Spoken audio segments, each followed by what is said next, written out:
저는 이 시간 먼저 첫 시간으로 바른 기도를 배우다라는 제목으로 말씀을 함께 나누도록 하겠습니다. 이번에 저는 캘리포니아 남가주 사랑의 교회에서 열린 칼 세미나에 다녀왔습니다. 여기서 칼은 Call to Awaken the Laity 해서 이 약자로 평신도를 깨운다, 즉 제자훈련 세미나입니다. 세미나에 대해 이야기하려는 것은 아니고 이번에 약 66명의 이 목회자들이 이 칼 세미나에 참석을 했는데 그 중에 플로리다 템파베이 열린교회의 담임 목사님인 주명식 목사님을 간단히 소개하면서 말씀을 시작하려고 합니다.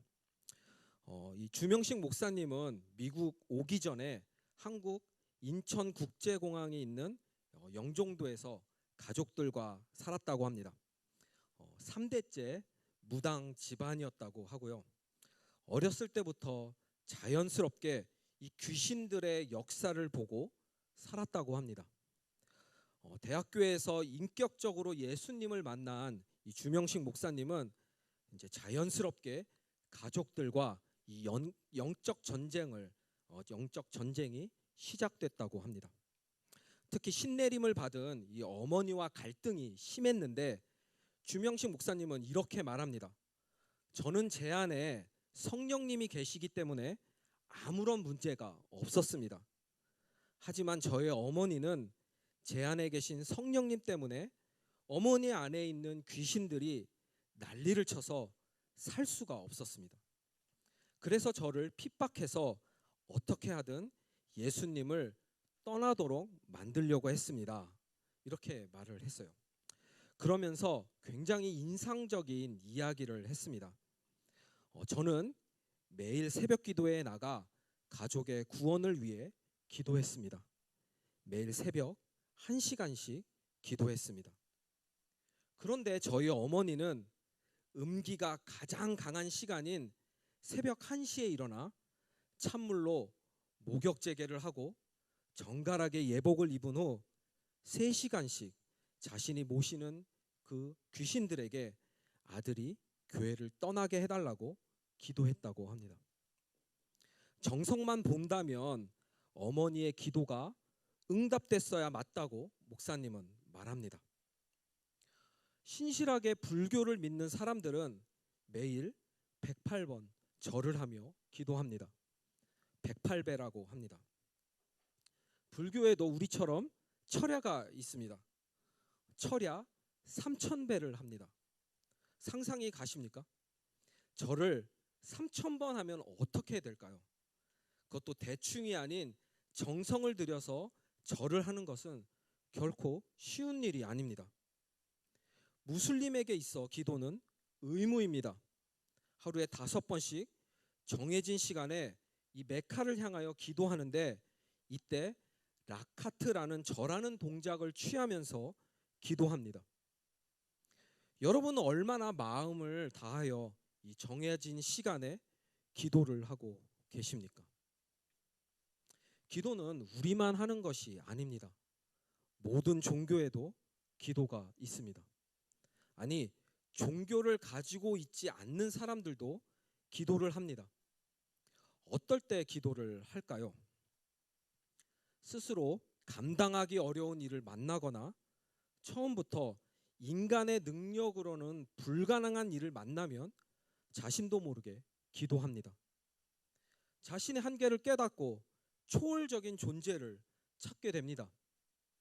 또한 종교를 가진 이들에게는 자신들이 믿는 신에 대한 믿음이 있습니다. 우리처럼 그들에게도 믿음이 있습니다. 믿음 없이는 기도하기 힘듭니다.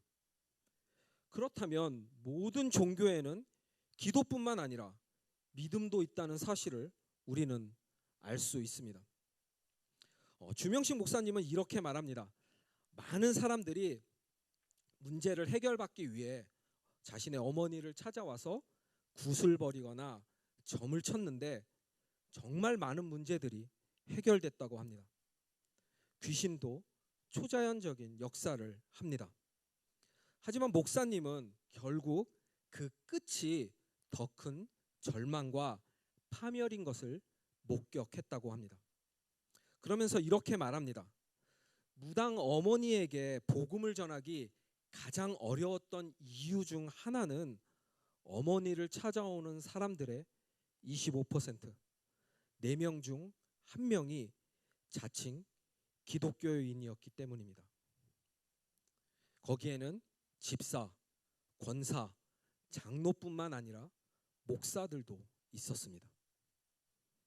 주명식 목사님은 이들이 어느 교회에 다니고 있는지 옆에서 듣고 다 알고 있지만 말하지 않을 뿐이라고 말합니다. 왜 이러한 일들이 벌어질까요?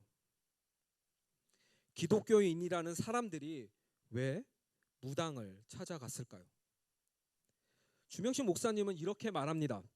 기독교인들 중 많은 사람들이 무당까지는 아니더라도 쉽게 사주팔자, 토종비결, 궁합, 점, 운세 등을 봅니다. 하지만 많은 이들은 이러한 행위가 귀신에게 운명과 미래를 묻는 것, 귀신에게 기도하는 것이라는 사실조차 인지하지 못하고 있습니다. 여기서 우리는 크게 두 가지를 살펴보고 점검해야 합니다. 첫 번째는 기도의 본질입니다. 왜 우리는 기도를 하는가? 우리 기도는 다른 종교와 무엇이 다른가? 두 번째는 기도의 어려움입니다. 왜 우리는 올바르게 기도하는 것을 힘들어하는가? 오늘 본문을 살펴보면서 함께 이 바른 기도에 대해 알아보기를 원합니다. 신학적으로 기도는 크게 두 가지 종류로 나눕니다. 첫 번째, 기도는 하나님의 사랑을 체험하고 친밀한 관계의 연합 가운데로 나아가는 것입니다. 하나님의 임재 안으로 들어가는 기도라고 표현할 수 있습니다. 두 번째, 기도는 하나님의 나라가 이 세상과 개개인의 삶 가운데 실현되기를 간절히 요청하는 것입니다. 쉽게 풀어보면 기도란 하나님과 나누는 대화인 동시에 만남이며 이 세상에 하나님의 나라가 확장되기를 간구하는 간절한 요청입니다.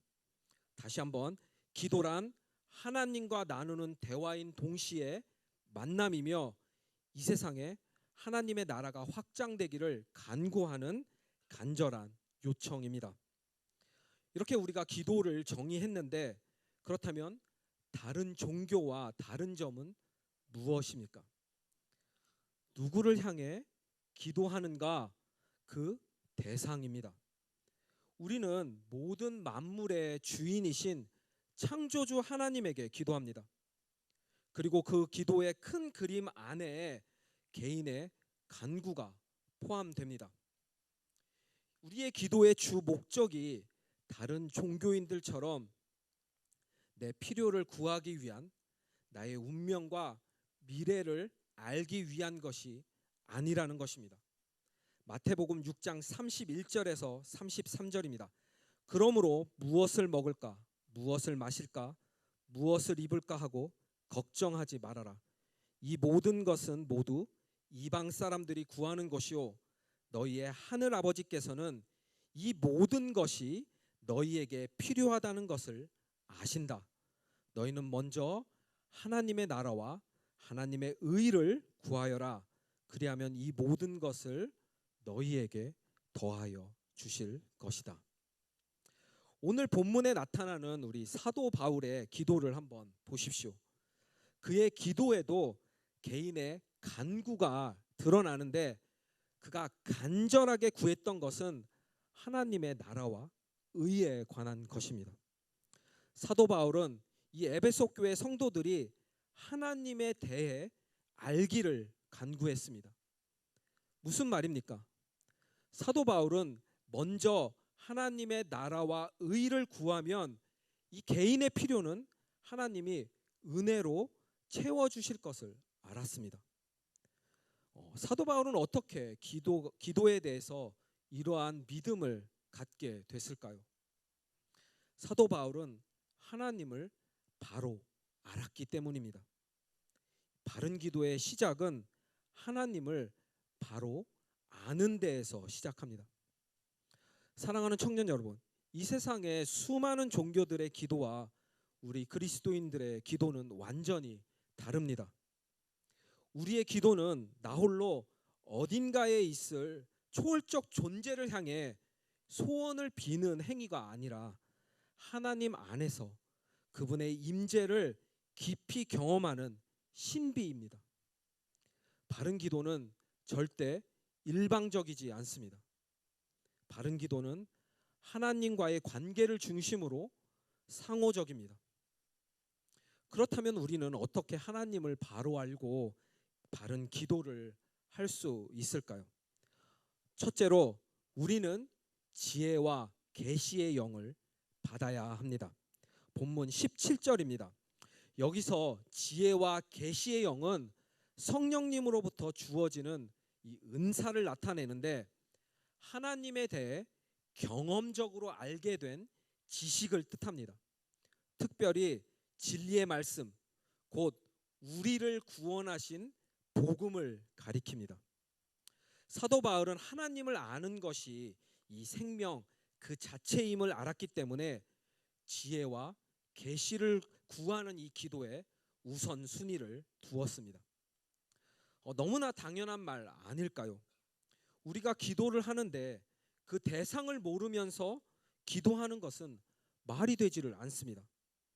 물론 우리가 하나님을 완전히 안다는 것은 불가능합니다. 우리의 지식으로는 분명히 한계가 있습니다. 하지만 친밀한 관계 가운데 하나님이 말씀을 통해 알려주심으로 하나님을 경험적으로 아는 것은 가능합니다. 그런데 안타까운 것은 이 많은 성도들이 하나님을 바르게 알지 못한다는 사실입니다. 여러분은 하나님에 대해 얼마나 알고 계십니까? 하나님에 대해 경험적으로, 전인격적으로 이 친밀한 관계 가운데 잘 알고 있다고 자신하실 수 있습니까? 문제는 많은 사람들이 하나님을 잘 모르면서 기도하는데 이것은 하나님을 모독하는 행위입니다. 무슨 말일까요? 생각해 보십시오. 많은 사람들은 기도할 때 하나님과 거래를 하려고 합니다. 나의 기도를 들어주시면 제가 그에 상응하는 헌신을 하겠습니다. 나의 유익을 얻기 위해 하나님에게 헌금이라고 포장된 뇌물을 바치기도 합니다. 이만큼 헌금했으니 나의 기도를 들어주십시오. 또 어떤 이들은 하나님께 떼를 쓰기도 하고 협박도 서슴지 않습니다. 더 슬프고 안타까운 것은 내 뜻대로 안 되고 기도에 응답이 없으면 하나님은 없다고 하면서 교회를 떠나는 사람들입니다. 물론 우리는 이 개인적인 필요를 위해 기도할 수 있습니다. 하지만 순서가 잘못되었습니다. 여러분, 누군가가 친밀한 관계를 쌓기도 전에 나를 잘 알지도 못하면서 나에게 접근을 해서 딜을 하고 뇌물을 주며 떼를 쓰다가 협박까지 한다면 이 사람을 우리는 어떻게 받아들여야 합니까? 이 사람은 나를 무시하고 우습게 아는 사람인 것이죠. 그 사람은 그저 나를 이용할 뿐입니다. 우리의 기도가 하나님 보시기에 이럴 수 있다는 것입니다. 사랑하는 청년 여러분, 여러분의 기도를 점검해 보십시오. 우리가 바른 기도를 하려면 하나님을 올바르게 알아야 합니다. 그러기 위해서 우리는 지혜와 계시의 영을 먼저 구해야 합니다. 그리고 하나님의 말씀을 읽고 묵상해야 합니다. 하나님은 말씀을 통해 우리에게 자신을 계시하시고 알려주십니다. 하나님을 아는 만큼 기도가 달라질 것입니다. 기도의 목적이 나에게서 하나님으로 바뀔 때, 그때가 올바른 기도의 시작입니다. 바른 기도를 할 수 있는 방법 두 번째, 우리는 마음의 눈이 밝아져야 합니다. 본문 18절입니다. 사랑하는 청년 여러분, 우리가 하나님을 바르게 알아가기 시작했다면 우리는 이제 낮은 차원의 이 현실을 바라보는 것이 아닌 영적인 높은 차원의 하나님을 바라보아야 합니다. 그리고 하나님 나라를 바라보려면 우리의 마음의 눈이 밝아져야 합니다. 무슨 의미입니까? 우리가 그리스도를 인격적으로 만나기 전 이 세상에 속했을 때 우리의 마음의 눈은 닫혀 있었고 죄와 무지 그리고 절망의 어둠 속에서 앞을 보지 못하고 헤매었습니다. 그러나 예수 그리스도를 구주로 믿는 우리들은 빛으로 오신 주님으로 인하여 마음의 눈이 밝아지고 볼 수 있게 되었습니다. 무엇을 볼 수 있게 되었습니까? 부르심에 속한 소망이 무엇이며 하나님의 영광스러운 상속이 얼마나 풍성한지를 볼 수 있게 되었습니다. 여러분, 사도 바울이 왜 이 개인적인 필요를 구하는 이 기도를 하지 않았을까요? 사도 바울은 단지 이 개인의 필요가 응답되는 낮은 수준이 아닌 더 높은 수준의 약속을 보았기 때문입니다. 그 당시 정황을 살펴보면 바울은 그 누구보다도 극한 상황에 처해 있었습니다. 그에게 개인적인 필요가 얼마나 많았는지 모릅니다. 바울은 당시 수많은 위험과 고초 가운데 있었습니다. 언제 권력자들에게 박해를 당하고 죽임을 당하게 될지 몰랐고 전도 여행 가운데 병에 걸릴 위험, 배가 폭풍 후에 파선할 위험, 강도와 도적을 만날 위험 등 오늘날 우리들이었다면 당연히 리스트에 올려놓고 기도했어야 할 수많은 필요들이 있었음에도 불구하고 그의 편지들 어디에서도 이러한 필요를 해결해 달라는 기도를 찾을 수 없습니다. 왜 그렇습니까? 이 모든 것들이 바울에게 필요하다는 것을 하나님은 이미 알고 계시며 필요에 따라 하나님이 채워주실 것을 바울도 이미 알았고 믿었기 때문입니다. 다만 선하신 하나님의 뜻과 하나님의 때, 사랑하는 청년 여러분, 하나님은 여러분을 너무나 사랑하셔서 그분의 가장 귀한 아들 예수 그리스도까지 이 세상에 보내시고 십자가에서 죽게 하셨습니다. 하나님의 이 모든 것을 내어주신 그 사랑을 경험하고도 여전히 낮은 수준의 이 필요를 간구한다는 것은 정말 슬프고 안타까운 일입니다. 어쩌면 아직 하나님을 인격적으로 만나지 못한 것일 수도 있습니다. 그렇기에 앞에서도 나눴듯이 수많은 자칭 그리스도인들이 무당을 찾고 운명을 점치고 자신의 뜻대로 안 되면, 아니 고난 가운데 놓이면 하나님을 떠나는 것입니다. 제가 어렸을 때 유치원 다닐 때쯤으로 기억을 하는데 교회에서 전교회 야외 예배를 갔었습니다. 보통 이 전교인 야외 예배를 가면 예배가 끝나고 다 같이 이제 식사를 한 후 전교인 체육대회를 포함한 각종 이벤트를 갔습니다. 하지만 제가 어렸을 당시 전교인 야외 예배의 하이라이트는 무조건 맨 마지막 순서인 보물찾기였습니다. 어린 나이에 제대로 참여할 수 있는 이 유일한 것이 바로 보물찾기였죠. 이 보물이 적혀 있는 이 쪽지를 찾아 이리저리 뛰어다니고 돌이나 나무 사이를 이리저리 들추어 봅니다. 그때 당시에는 인심이 후해서 아무리 못 찾아도 두세 개씩은 꼭 찾았던 것 같습니다. 제가 아직도 이때를 기억하는 이유는 제가 찾은 보물 중에 그 당시 아이들이 가장 너무나 갖기 원했던 이 레이싱카, 이렇게 레이싱카 있죠. 그 레이싱카가 있었습니다. 너무 신나고 기뻐서 막 자랑을 했는데 문제는 한 아이가 제가 찾은 이 레이싱카를 너무나 갖고 싶어서 울고불고 떼쓰며 난리가 난 것입니다. 그때 당시 저희 집은 좀 잘 살았습니다. 굉장히 부자였습니다. 아버지가 대기업 사원이었고 대학교에서 강사로 수업도 하셨습니다. 그리고 무엇보다 어머니가 큰 유치원을 경영하셨습니다. 그래서 저희 집에는 솔직히 이 레이싱카가 많았습니다. 아니, 집만이 아니라 어머니가 운영하시던 그 유치원의 모든 장난감은 다 제 거였습니다. 어머니가 이제 저에게 와서 제가 찾은 이 레이싱카를 그 아이에게 주자고 이제 설득을 시작하셨습니다. 그 아이도 이제 제 손에 들린 이 레이싱카를 바라보면서 이제 기대감에 가득 찬 눈빛으로 이렇게 바라보고 있는 거죠. 결론적으로 그 아이는 제가 찾은 이 레이싱카를 갖게 되었습니다.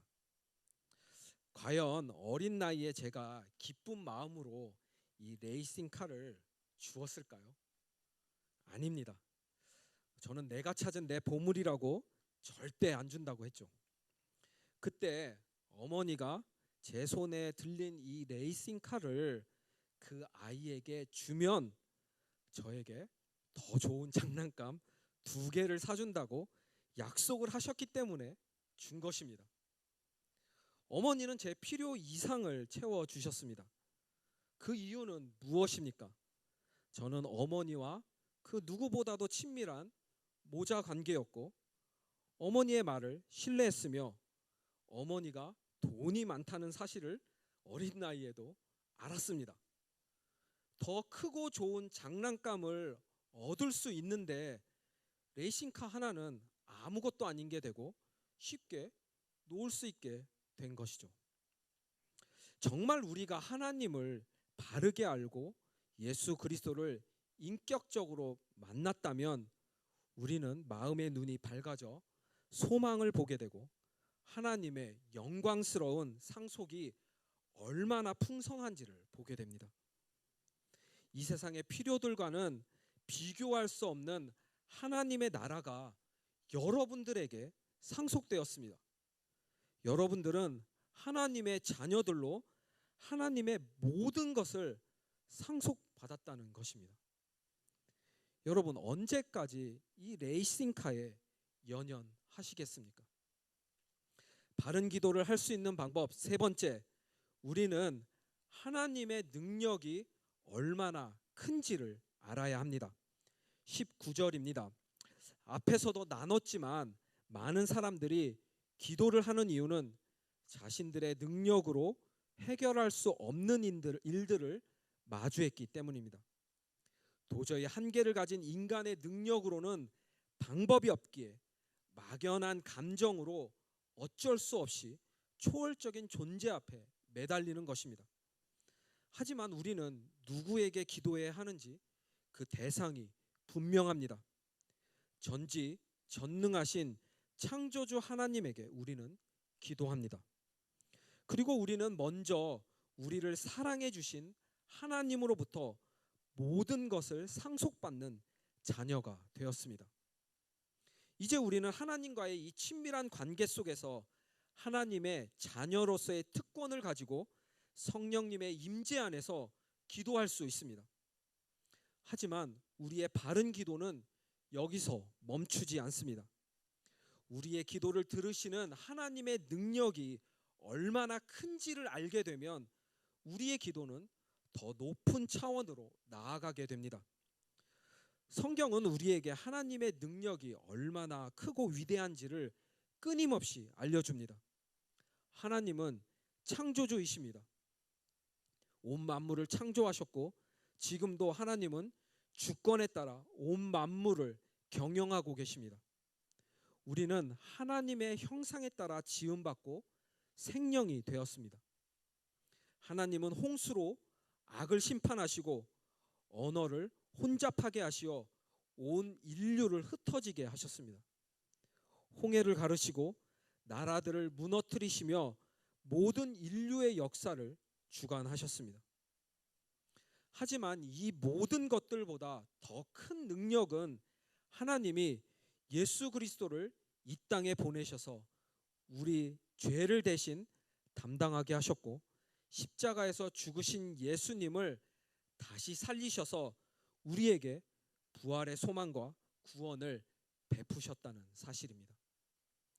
예수 그리스도는 지금 하나님의 우편에 앉으셔서 모든 통치자와 권세, 능력과 주권, 그리고 모든 것을 그분의 발 아래 굴복시키셨습니다.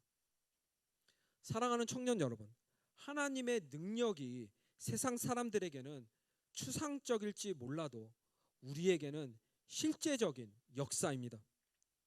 바른 기도는 하나님의 이 전능하신 능력이 우리 안에서 믿음을 통해 역사하심으로 우리가 체험되어지고 경험되어지는 기도입니다. 그런데 이러한 하나님의 능력은 아무나 경험할 수 있는 것이 아닙니다. 우리 한번 본문을 잘 보십시오.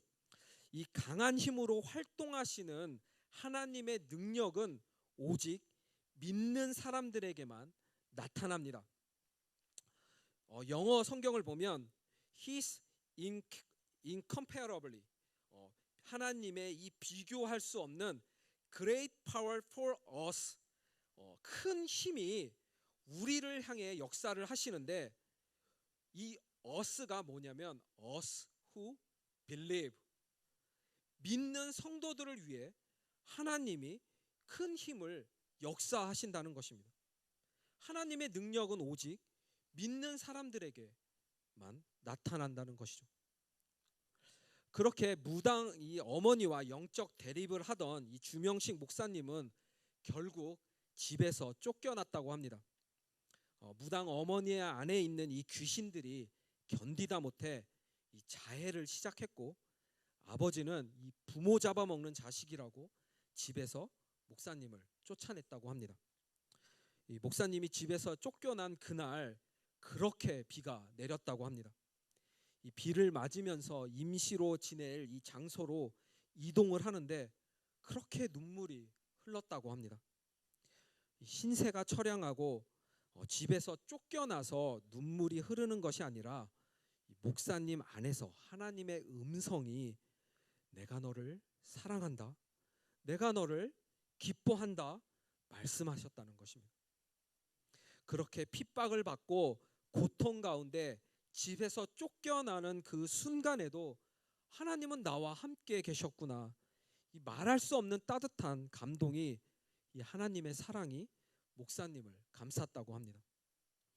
이 사건 이후 목사님은 하나님의 능력을 힘입어 더욱 믿음으로 가족의 구원을 위해 기도했다고 합니다. 네, 너무나 놀라운 것은 이 무당 어머니를 전도한 사람이 무당들이라고 합니다. 무당들끼리도 서로 점을 봐주고 이 조언을 하는데, 이 무당 어머니가 찾아간 모든 무당들이 다 한 목소리로 아들 뜻을 따라라, 절대 아들을 못 이긴다, 이렇게 조언을 하더라는 것이죠. 결국 무당이었다가 하나님을 믿게 된 한 집사님을 통해서 어머니가 예수님을 인격적으로 만나고 그 후 온 집안이 구원을 얻었다고 합니다. 물론 영적인 공격이 약 6년 동안 계속되었는데 그때마다 임마누엘 되시는 하나님이 함께 하셔서 그 모든 공격을 이겨냈다고 합니다. 사랑하는 청년 여러분, 믿는 우리 안에는 크고 위대하신 하나님의 능력이 활발하게 역사하고 계십니다. 그 하나님의 능력을 의지하여 기도할 때 이와 같은 구원의 역사가 일어나는 것입니다. 바른 기도는 하나님이 주시는 지혜와 계시의 영을 통해 하나님을 바로 아는 것으로부터 시작됩니다. 우리는 하나님의 말씀을 통해 하나님을 알 수 있습니다. 하나님을 바로 알고 마음의 눈이 밝아져 이 부르심에 속한 소망과 하나님의 영광스러운 상속이 얼마나 풍성한지를 깨달으면 우리의 기도는 높은 차원의 기도로 나아가게 됩니다. 그리고 믿는 우리들은 우리 안에서 역사하시는 하나님의 크신 능력을 통해 체험되어지고 경험되어지는 이 기도를 할 수 있습니다.